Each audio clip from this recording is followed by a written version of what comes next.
समस्या खड़ी होगी। अत्यंत निवृत्ति दुनिया के साधनों से हो नहीं सकती है। ये दुनिया एक व्यक्ति की झोली में डाल दी जाए तो भी वो पूर्ण दुखों से मुक्त हो नहीं सकता। इसीलिए जब ये साधन फीके पड़ जाते हैं तो दुखी होकर फिर व्यक्ति अंत में क्या कहता है, हे भगवान मैं बड़ी मुसीबत में हूँ, अब आप ही अंतिम सहारे रह गए हैं, आप मुझे इस दुख से बचाइए, छुड़ाइए। ऐसा व्यक्ति आर्त भक्त कहलाता है। ये चौथे नंबर का भक्त है, क्योंकि जब दुख आता है तो भगवान को याद करता है, और जब दुख चला जाता है और सुख में जीवन होता है तो भगवान को भूल जाता है। किसी ने कहा है, जब सर पर मुसीबत आती है तो कहता है दुख कष्ट हरो, और जब आनंद से दिन कटते हैं तो कुएं में भगवान पड़ो। फिर वो भगवान को याद नहीं करता, इसलिए उसको अच्छा भक्त नहीं कह सकते, चौथे नंबर का भक्त है। वैसे किसी कवि ने एक बात कही है विद्वान ने, कि दुख में सुमिरन सब करे, सुख में करे न कोई, और जो सुख में सुमिरन करे तो दुख का एक हो। वैसे उपाय भी हमने किसका करना है, हेयम दुखम अनागतम। शास्त्रकार कहते हैं जो पहले हमारे जीवन में दुख आया था वो हमने भोग लिया, पहले आए हुए दुख को भोग कर दोबारा उस पर चिंतन नहीं करना चाहिए। अरे बड़े कष्टों में जीवन बीता साहब हमारा, ऐसी समस्या आ गई थी, समाज ने बड़ी परेशानी खड़ी कर दी, हम बड़े दुखों से गुजर के आए हैं साहब। ऐसे बार बार उस दुख को आवृत्ति कर करके और दुखी होता रहता है। अरे वो तो आया था, भोग लिया, कट गया, अब उसको काहे चिंतन करते। पहला दुख गया भोग करके, और वर्तमान का दुख भोग करके ही कटेगा। सिद्धांत ये है, जो अभी आ गया तत्काल उसका कोई इलाज नहीं है, वो तो भोग कर ही कटेगा। इंतजाम किसका करना है, आगे आने वाले दुख का। हेयम दुखम अनागतम, आगे आने वाले का। और ये कब होगा, सुखमय स्थिति में। जिस समय सुखमय जीवन होना उसी समय ऐसे पुण्य के उपाय करो कि आगे दुख आए ही नहीं। और जब दुख ही आ गया फिर रोने झीकने लगे तो कोई इलाज नहीं, वो तो भोग करके ही कटेगा। तो आज ही इंतजाम अगले कल वाले दुख आने का करना है हमें। इसीलिए आर्त जो भक्त है वो ज्यादा बढ़िया भक्त माना नहीं जाता। एक छोटा सा चटकला आता है समझाने के लिए। कहते हैं कि मीरा सी व्यक्ति चला जा रहा था, मार्ग में एक नदी पड़ी। अब नदी को देखकर सोचने लगा, परली पार मुझे जाना है, पता नहीं कितना गहरा पानी है, मैं इसमें डूब जाऊंगा कि बचूंगा, पार हो जाऊंगा, और जाना जरूरी है। भगवान आज कैसे भी इस नदी से पार हो जाऊं, तुम्हारे नाम से 51 रुपये का प्रसाद बांटूंगा, कैसे भी मुझे इस नदी से पार कर दो भगवान। ऐसे कहते हुए नदी में चलने लगा। जब बीच की धारा को पार कर गया और वो केवल पतली पतली जान पानी में बैठा, तो एकदम विश्वास हो गया, अब तो पार हो गई। सोचने लगा, ऐसे ही घबरा रहे थे तो पानी तो कुछ निकला ही नहीं इसमें, वैसे ही सोच रहे थे, वैसे ही क्या का प्रसाद चढ़ाने की बात कहती। पर अब भगवान ने क्या बचाया, पानी नहीं था तो काय का बांटना है, क्या कैसा कब प्रसाद बांटना, ऐसे सोच के चल रहा था कि खड्डा आ गया, और खड्डा में एकदम गिरा, गर्दन तक पानी में। बोला, हे भगवान मैं तो ऐसे ही कह रहा था, प्रसाद जरूर बांटूंगा कि आज मुझे पार कर दो कैसे। जब ये लगती है ना कि अब दुख नहीं है तो फिर भगवान को भूल जाता है। परंतु दुख में स्थिति में आने में ईश्वर को याद तो करता है, इसलिए भक्त माना जाता है। इससे एक बढ़िया भक्त माना गया है, उसको कहा अर्थार्थी, माने धन संपत्ति ऐश्वर्य की कामना लेकर भगवान को याद करता है। बहुत से बच्चे कहते भगवान परीक्षा में पास हो जाओ, कोई कहता भगवान मेरी नौकरी लग जाए, कोई कहता भगवान मेरा विवाह हो जाए, कोई कहता बच्चे हो जाए, घर बन जाए, मुकदमा जीत जाऊं, इतना धन आ जाए। जो दुनिया के ऐश्वर्य हैं उनकी इच्छा कामना प्रार्थना लेकर जो भगवान को याद करता है, इसको अर्थार्थी भक्त कहा जाता है। ये पहले वाले से थोड़ा ठीक है, ये तृतीय श्रेणी का भक्त समझो, क्योंकि भगवान से हम धन आदि की प्रार्थना कर सकते हैं। वेदों में भी आता है कि भगवान हमें बहुत सारा धन आप दीजिए। विद्या की कामना कर सकते हैं विद्यार्थी, धन की कामना, स्वास्थ्य की कामना, बुद्धि की कामना, अच्छी संतति की कामना, घर मकान की कामना कर सकते हो, क्योंकि भगवान समस्त ऐश्वर्यों का स्वामी है। माता पिता है, माता पिता से भी तो कहते हैं पिताजी मुझे पैसा दे दो, फीस भरनी है, पिताजी मुझे पुस्तक लानी है, माताजी मुझे भोजन दे दो, भूख लग रही है। ऐसे भगवान से भी हम प्रार्थना धन ऐश्वर्य की कर सकते हैं। ऐसी वेदों में बहुत ऋचाएं आती हैं।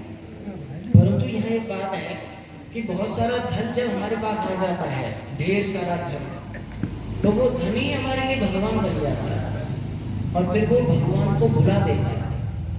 ऐसा देखने में आता है, दुनिया में बिरले लोग ऐसे मिलते हैं जो धनवान भी हों, ईश्वर भक्ति भी हो, ईश्वर भक्ति भी नहीं छोड़ते हों और धनवान भी। ज्यादातर ये होता है धन आने पर वो धन को ही भगवान कहने लग जाता है, फिर ईश्वर को भुला देता है। कुछ धन की भी महिमा है ऐसे। इसीलिए कुछ लोगों ने, पौराणिक लोगों ने लक्ष्मी का वाहन उल्लू बनाया। लक्ष्मी किस पर बैठा दी है? उल्लू पर बैठा दी है। क्यों भाई, ऐसा क्यों? क्योंकि लक्ष्मी धन को कहते, धन की देवी को, और उल्लू पर बैठने का मतलब है वो जिसके सिर पर लक्ष्मी बैठ जाती है उसे उल्लू बना देती है। उल्लू क्या करता है? प्रकाश से भय खाता है और रात्रि में आक्रमण करता है। अंधेरा, जब अंधेरा छा रहा हो तो पक्षी जो है अपने अपने घोंसले में बैठे हों तो फिर उन पर आक्रमण करके अपना भोजन बनाता है और प्रकाश में कहीं दिखाई नहीं देगा। कुछ लोग ऐसे होते हैं जो ज्ञान प्रकाश से दूर हो जाते हैं। जो धनी धन करते हैं ना, वो ज्ञान रूपी प्रकाश से दूर हो जाते हैं और फिर उल्लू की तरह जो कम बुद्धि वाले हैं, जो कम दिमाग रखते हैं, फिर उन पर छापा मारते हैं, उन पर धन कमाते हैं। एक बार पोरसा में मेरी कथा चल रही थी, तो वहाँ 7 दिन कथा रही, तो लोग विदा करने आए हमें बस में बैठाने। तो एक व्यापारी था, नई उम्र का लड़का था, और वो बोला कि वैसे तो शास्त्री जी आपने बहुत अच्छी बात है 7 दिन तक बताई है, पर अंत में कोई और बढ़िया सी बात बता के जाओ जिससे मेरा जीवन अच्छा हो। मैंने कहा वैसे तो कोई बात मैंने छोड़ी नहीं, ज्यादातर कह दी है जो मेरे पास है, ये तो अनंत ज्ञान है, पूरा ज्ञान तो मेरे पास है, कितना आधा पड़ा भरा पर जो मेरे पास था लगभग मैंने कहा है। पर एक बार कहो आप काम क्या करते हो? बोला जी मैं बर्तनों का व्यापारी। मैंने कहा देखो एक काम करना, तुम एक प्रतिशत निश्चित करना, 2%, 5%, इतने पर मुझे व्यापार करना, बर्तनों पर इतने प्रतिशत लाभ होगा, एक निश्चित रेट पर काम करना, ये बहुत बड़ा काम होगा। तो उसने कहा ये काम तो मैं नहीं कर सकता। क्यों नहीं कर सकते? कि देखो जो चालाक प्रवृत्ति के लोग आते हैं, होशियार, उनको तो हमें बराबर में भी देना पड़ता है और घाटे में भी देना पड़ता है। ये तो वो कहते हैं दे देते जल्दी से देखो उससे ले लूंगा, ये भाव दे, वहाँ इतना भाव है, वहाँ इतना भाव है, उतना नॉलेज रखते हैं कि अब हमें ये लगता है ग्राहक टूट जाएगा, दूसरे में जाएगा, औरों को ले जाएगा, इसलिए तू जैसे तैसे ले जा और ग्राहक को लाएगा। और जो बेचारे कम जानते हैं, जिनको बुद्धि नहीं, हम तो उनका ही लाभ उठाते हैं, उनसे कमाते हैं। मैं तो उल्लू की तरह काम कर रहा हूँ कि बेचारे मंद बुद्धियों से धन कमाते हो, बुद्धिमान हो दूर हो जाते हो। कहने का मतलब यह है लक्ष्मी का वाहन इसलिए उल्लू बनाया कि जो लक्ष्मी को ही सब कुछ मानने लग जाता है वो उल्लू की तरह हो जाता है। परंतु धन की प्रार्थना भगवान से हम कर सकते हैं। यहाँ मैं एक छोटा सा उदाहरण दे रहा हूँ आपको समझाने के लिए। एक बार एक सेठ जी दुकान में काम किया करते थे, उनके सामने एक मोची जूते चप्पल की मरम्मत किया करता था और वो साथ साथ ईश्वर भक्ति के भजन भी गाता रहता था। बहुत लोगों को आदत होती है भजन गाते रहना, काम करते रहना, पर सेठ जी का ध्यान उसकी तरफ जाता नहीं था। दुकान के बिल्कुल सामने बैठ के करता था दुकान। एक बार सेठ जी बीमार हो गए और उनको डॉक्टर के पास ले जाया गया। डॉक्टर ने कहा आप बेड रेस्ट कीजिए कम से कम 1 सप्ताह, 7 दिन आराम कीजिए, समय पर दवाई लीजिए, स्वस्थ हो जाओगे। दुकान के ही ऊपर उनका ठहरना था। अब वो पलके पर पलंग पर लेट गए। अब वो मोची अपने गाने गाता है और जूते की मरम्मत करता है। अब उनका ध्यान उसकी तरफ गया तो उन्होंने बड़ा अच्छा सा महसूस किया कि इतने बढ़िया गाने, और दिन भर गाता रहा और काम करता रहा। सेठ जी का ध्यान थोड़ा बटा, उनको राहत मिली। शाम को अपने नौकर से कहा, देखो हमारे सामने जो कोची बैठा रहता है उसको बुला के लाओ। बुला के लाया गया। सेठ जी ने कहा, भाई और दिन तो मैं अपने व्यापार में व्यस्त रहता था, तेरी तरफ ध्यान नहीं जा रहा था, अब मैं बैठा हूँ तो तू तो बहुत अच्छे गीत गाता है भगवान की, मुझे बड़ी राहत मिली। उन्होंने जेब में हाथ डाला, 100 का नोट निकाला, मोची को दिया, ये मैं इनाम दे रहा हूँ, लेके चला गया। दूसरा दिन हुआ, सेठ जी सोचते हैं मोची आएगा, भजन गाएगा, मैं सुनूंगा, मुझे तकलीफ में राहत मिलेगी, ध्यान बटेगा मेरा। लेकिन दिन भर हो गया, मोची ने एक भी भजन नहीं गाया। सेठ जी नंबर से कहा, उसको बुला के लाना जरा। बुला के लाया गया कि आज भाई मैं काम तेरी तरफ लगा के रखा, तुमने एक भी भजन नहीं गाया। उसने जेब में हाथ डाला, 100 का नोट निकाला, सेठ जी को वापस किया। सेठ जी ये क्यों दे रहा? और सेठ जी 100 के नोट नहीं, भजन नहीं गाए। और दिन तो मैं दिन भर मेहनत करता था, 4 आने 8 आने 1 रुपये, मुश्किल से 4-5 रुपये कमते थे। सीधा सा उनका हिसाब था, इतना आटा इतना दाल मिर्च मसाले लेके मिल जाता था। अब जैसे ही 100 का नोट आया तो दिमाग में ये गणित रहा, 100 के फिर 105 हो जाएंगे, फिर 110 हो जाएंगे, फिर इसके ब्याज में उठा दूंगा, फिर इतने हो जाएंगे, इसकी ये वस्तु ले लूँगा, फिर इस वस्तु को बेचूंगा, फिर इतने हो जाएंगे, मैं कुछ ही समय में कितना धनी हो जाऊंगा। बस इसी चिंतन में भजन नहीं गा रहा। एकदम झटके का जब धन आ जाता है ना, मेहनत के इतर एकदम बिना मेहनत का बहुत सारा ढेर सारा, कहाँ 5 रुपए लोग तेरे पास 100 आ जाए इस व्यक्ति के पास, कहते हैं वो भगवान धन ही बन जाता है, फिर ईश्वर को भुला देता है। इसलिए अर्थार्थी एक भक्त है, पर तृतीय श्रेणी का भक्त समझिए। इससे बढ़िया एक भक्त और माना गया है, गीताकार ने कहा है कि वो है जिज्ञासु, यानी जानने का इच्छुक। देखो, किसी को जानना, किसी की धन्यवाद करना, किसी की प्रसिद्धि करना 2 बातों से होती है। यहाँ पर मैं अगर आपके बीच में किसी एक बहुत अच्छे आदमी की प्रशंसा करूं, अरे वो आदमी इतना सत्यवादी है, देवता है, दानी है, परोपकारी है, दयालु है, ईमानदार है, मेहनती है, बड़ा सुंदर है, बहुत सारे गुणों की प्रशंसा कर दूं तो आपके अंदर इच्छा होगी, भाई ऐसे आदमी को तो दर्शन करने चाहिए। आज के समय में भी इतना अच्छा आदमी, उसको तो मैं देखूंगा, नमन करूंगा, चरण छूंगा, आप बड़े महान आदमी। एक बात। दूसरी बात, कोई व्यक्ति बिना हमारे परिचय के हमारे लिए वस्त्र भेज रहा हो, भोजन भेज रहा हो, साधन भेज रहा हो, और मेरा कोई परिचय ना हो, तो मेरे अंदर एक भूख पैदा होगी। मैं जिसको जानता नहीं, पहचानता नहीं, और रोज मेरे लिए इतने बढ़िया व्यंजन आ रहे हैं, वस्त्र भेज रहा है, साधन भेज रहा है, उस दाता का, दानी का मैं नमन करूंगा, मिलूंगा, तुम बड़े दानी हो, महान हो, मेरे को ये सब चीज भेजते हो, मेरा कोई परिचय नहीं, फिर भी 2 बातों से किसी को मिलने की, धन्यवाद देने की इच्छा पैदा होती है। वैसे ही जब भगवान के बारे में हम वेदांत शास्त्रों में पढ़ते हैं, उपनिषदों में, दर्शनों में, ईश्वर सच्चिदानंद स्वरूप है, सर्वज्ञ है, सर्वशक्तिमान है, सर्वव्यापक है, सर्वंतर्यामी है, हमारे कर्मों का फल देता है, हमारी माता पिता आचार्य गुरु राजा है, ऐसी बड़ाई हम सुनते हैं तो हमारी इच्छा होती है ऐसी महान शक्ति ईश्वर भगवान को मैं ढूंढूं, जानूं, मैं उसे प्राप्त करूं।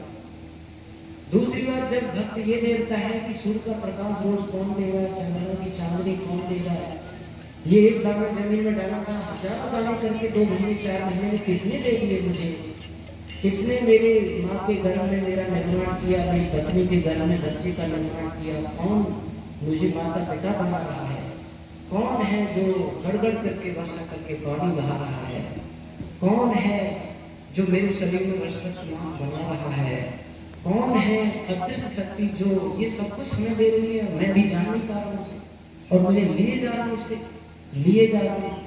तो अंदर एक जिज्ञासा होती है, मैं उस महान शक्ति, अदृश्य शक्ति को ढूंढूं जो उसका नमन करूं। ऐसी जब इच्छा पैदा होती है, इसको कहते हैं जिज्ञासु, जानने का इच्छुक।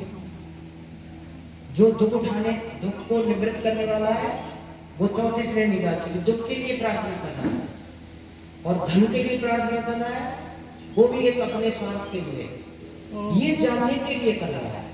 इसका कोई स्वार्थ नहीं है, ना तो दुख चढ़ाने की कामना कर रहा है, ना धन की कामना कर रहा है। ये तो जानना चाहता है आखिर वो अदृश्य शक्ति कौन है, कितनी महान है, मैं उसको ढूंढूं, मैं इसको खोजूं। इसको कहते हैं जिज्ञासु भक्त। इससे एक बढ़िया भक्त माना जाता है, जो सबसे बढ़िया प्रथम श्रेणी का है, उसको गीता कहा था ज्ञानी, यानी जो जान चुका है। एकांत देश में या शास्त्रों के आधार पर गुरु की शरण में जाके, योगियों की शरण में जाके, अंदर बाहर व्याप्त ब्रह्म को जो जान चुका है और जान करके फिर रोजाना भगवान की शरण में पहुंचता है, वो ज्ञानी भक्त होगा। महाभारत में प्रसंग आता है कि जिस समय द्रौपदी सहित पांडव वन में रहते थे, तो युधिष्ठिर घंटों बैठ करके ध्यान करते थे। सुबह शाम द्रौपदी ने एक दिन कहा, बहुत देर तक भगवान का ध्यान करते हो? कि हाँ करता हूं। तो क्या भगवान से तुम अपने छूटे हुए राज्य को वापस मांगने की प्रार्थना नहीं करते कि भगवान हमें अपना राज्य मिल जाए, हम भी अपना जीवन ठीक जिए, या धक्के खा रहे हैं? तब युधिष्ठिर ने कहा, द्रौपदी मैं कोई भगवान से व्यापार थोड़ा ही करता हूँ कि भगवान तेरा भजन कर रहा हूँ तो तू मुझे ये दे दे। ये तो व्यापार हो गया। जैसे कहते हैं ये पैसे ले, ये सामान दे, लेन देन हो गया। जो भगवान की भजन करते हैं उसके बदले में कुछ चाहते हैं, ऐसे समझो व्यापार कर रहे हैं, लेन देन कर रहे हैं, वो वास्तव में भक्त नहीं है। युधिष्ठिर ने कहा, मुझे तो भगवान के भजन में बैठकर आनंद आता है द्रौपदी, केवल भगवान के समीप बैठते ही मैं सब दुखों से अपने को छूटा हुआ देखता हूँ, आनंद में रहता हूँ। ईश्वर की समीपता ही मेरे सर्वोपरि है। राज्य कुछ भगवान से मांगता नहीं, अर्थात ज्ञानी भक्त कुछ मांगता नहीं है, केवल वो तो बैठता है भगवान के आनंद में, उसके स्वरूप में डूबता है, उसको ही याद करता, अपने को भुला देता है। ईश्वर उसके जीवन अंदर ज्ञान में होता है, उसको ज्ञानी भक्त कहते हैं। और ईश्वर के समीप बैठते ही वो सब दुखों से छूटा हुआ होता है। ये समझो, ऐसे समझो जैसे तुम्हें सर्दी लग रही है, तो फिर क्या करते हो? अग्नि के पास बैठ जाते हो, अग्नि जला ली, ठंड दूर हो गई। तुमने कुछ किया नहीं, केवल अग्नि के समीप ही तो बैठे, बैठते ही आपकी सर्दी दूर हो गई। वैसे ही संसार के दुखों से ग्रसित आदमी जब भगवान के समीप बैठता है, आंख मूंद के, या ज्ञान मुद्रा में भी जागृत भी समाधि होती है, हर समय भी भगवान के ज्ञान में रह सकता है, और वैसे सुबह शाम बैठ करके भी रह सकता है। जब ऐसे छोड़कर संसार के विचारों को भगवान के समीप जाता है, तो ऐसे समझो वो अग्नि के पास बैठ गया, तुरंत उनसे दुखों से छूटा हुआ अपने को महसूस करता है। और इसकी दृष्टि क्या हो जाती है? दृष्टि हो जाती है यस्तु सर्वाणी भूतानि आत्मा एव अभूत विजानता तत्र को मोह को शोक एकत्व न पश्यते। यानी सभी भूत प्राणियों में जो एक आत्मा को देखता है, एक ब्रह्म को देखने लग जाता है, उसके शोक मोह सब खत्म हो जाते हैं, दुखों से रहित हो जाता है। और ऐसे समझो जैसे एक कांच के बर्तन में शहद है, एक प्लास्टिक के बर्तन में शहद, एक स्टील के बर्तन में, एक मिट्टी के बर्तन में शहद है। सामान्य व्यक्ति क्या देखेंगे? ये कांच का पात्र है, ये स्टील का है, ये प्लास्टिक का है, ये मिट्टी का है। हम अलग अलग देख रहे हैं बर्तनों को, लेकिन जो एकता को देखता है वो क्या कहता है? इसमें भी शहद है, इसमें भी शहद है, इसमें भी शहद है, इसमें भी शहद है। वो बाहर के पात्रों को नहीं देख रहा, वो उनमें व्यापक, उनमें ठहरा हुआ शहद देख रहा है, जो सब में एक जैसा है। दृष्टि में एकता देख रहा है, सब में शहद। वैसे ये स्त्री है, ये पुरुष है, ये काला है, ये गोरा है, ये सुंदर है, ये कुरूप है, ये विद्वान है, ये मूर्ख है। ये दृष्टि संसारी व्यक्ति की होती है, लेकिन जो ब्रह्म ज्ञानी दृष्टि वाला होता है, वो इसमें भी ब्रह्म है, इसमें भी ब्रह्म है, इसमें भी ब्रह्म है, इसमें भी ब्रह्म है। उसके लिए चींटी, हाथी, मनुष्य, पशु, पक्षी, कीड़े मकोड़े, पहाड़, नदी, नाले, पौधे, वृक्ष, गंदी नाली, अच्छी चीज, फूल, सब में वो एक रस ब्रह्म को देखने की दृष्टि हो जाती है। उस स्थिति पर पहुंचने पर तीनों प्रकार के दुखों से वो अत्यंत ऊंचा उठ जाता है, निवृत्त हो जाता है। इसलिए हमें इस काम में अपने जीवन की आहुति जरूर लगानी चाहिए। पर यहाँ एक चर्चा और करूँगा। कुछ लोग ये कहते हैं भगवान का भजन ध्यान ये तो भैया बुढ़ापे का काम।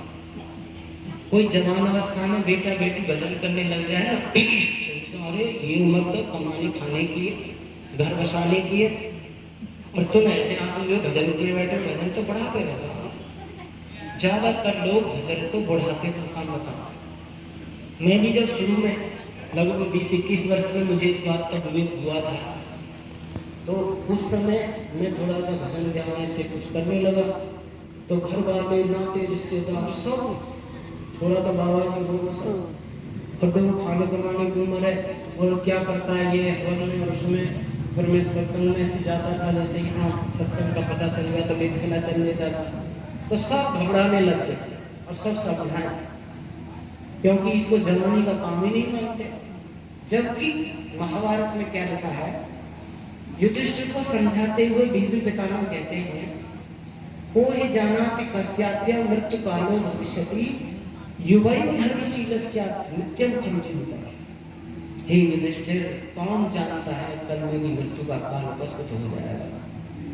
इसलिए युवैव धर्मशीलस्य, युवावस्था से ही धर्मात्मा ईश्वर भक्त बनना चाहिए, क्योंकि मृत्यु पास में खड़ी होती है, कभी भी गलत हो सकती है।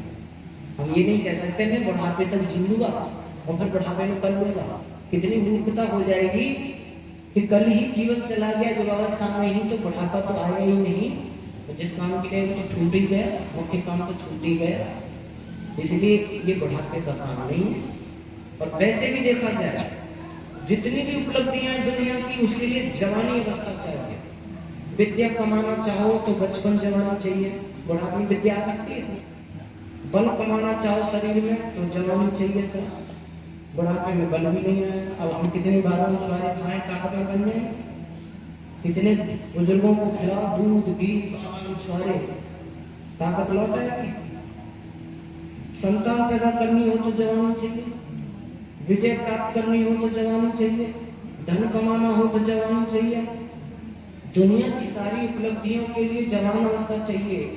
और जो सबसे बड़ा काम है, अंतिम काम है भगवान की भक्ति, वो बुढ़ापे से कैसे हो जाएगी। उसको भरपूर जवानी चाहिए, भरपूर युवावस्था, एकदम नई उम्र। इसलिए भर्तृहरि महाराज ने भी एक जगह लिखा,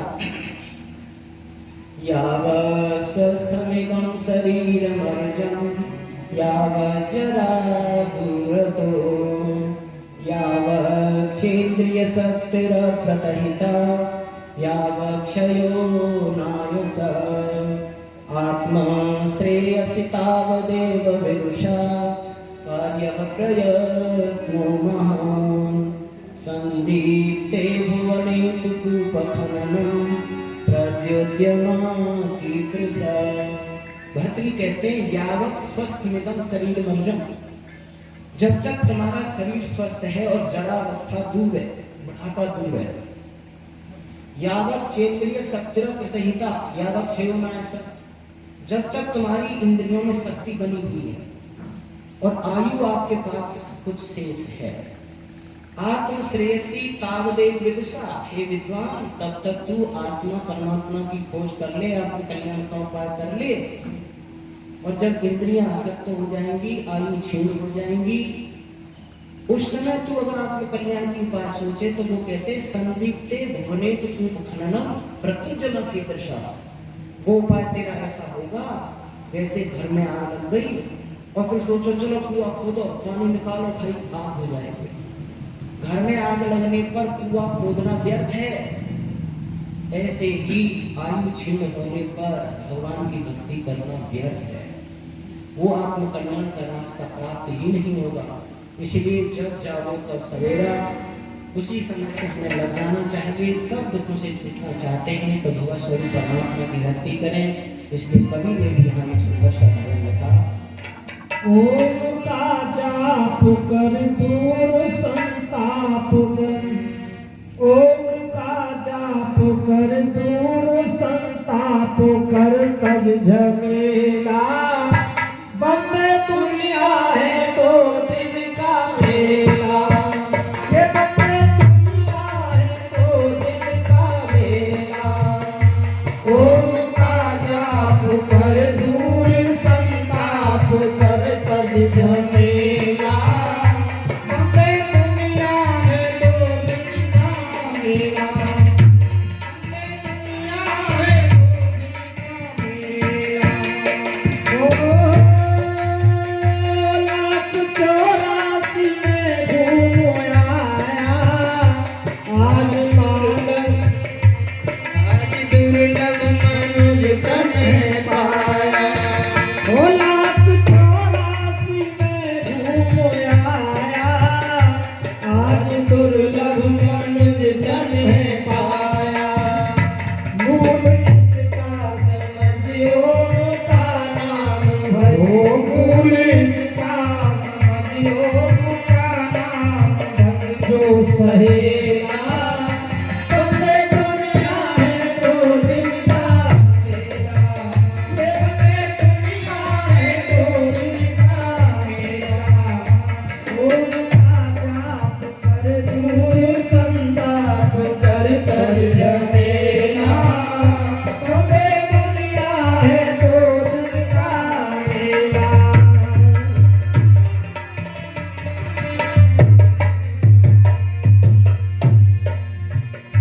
कोड़ी कोड़ी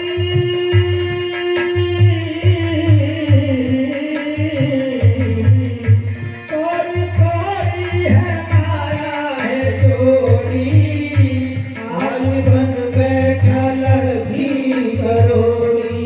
ओ कोड़ी कोड़ी है माया है जोड़ी, आज बन बैठल भी करोड़ी।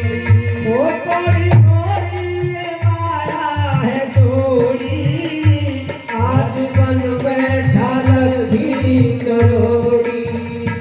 अंत में कर्म में हाथ खाली चले, अंत में कर्म ले हाथ खाली चले संग ना धेला। बंदे दुनिया है दो दिन का मेला, ये बंदे दुनिया है दो दिन का मेला। ओम का जाप कर दूर संताप कर तज झमेला। बंदे दुनिया है दो दिन का मेला।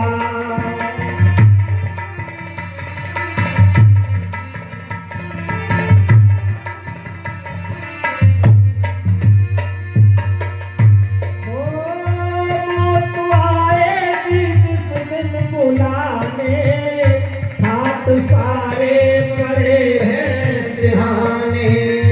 मौत आएगी जिस दिन बुलाने, ठाट सारे बड़े हैं सिहाने। ओ मौत आएगी जिस दिन बुलाने, ठाट सारे बड़े हैं सिहाने। बैठे देखेंगे सब हंस निकलेगा तब, बैठे देखेंगे सब हंस निकलेगा जब तू अकेला। बंदे दुनिया है दो दिन का मेला, ये बंदे दुनिया है दो दिन का मेला। ओम का जाप कर दूर संताप कर तज झमेला। दुनिया है दो दिन का मेला, ओ बंदे दुनिया है दो दिन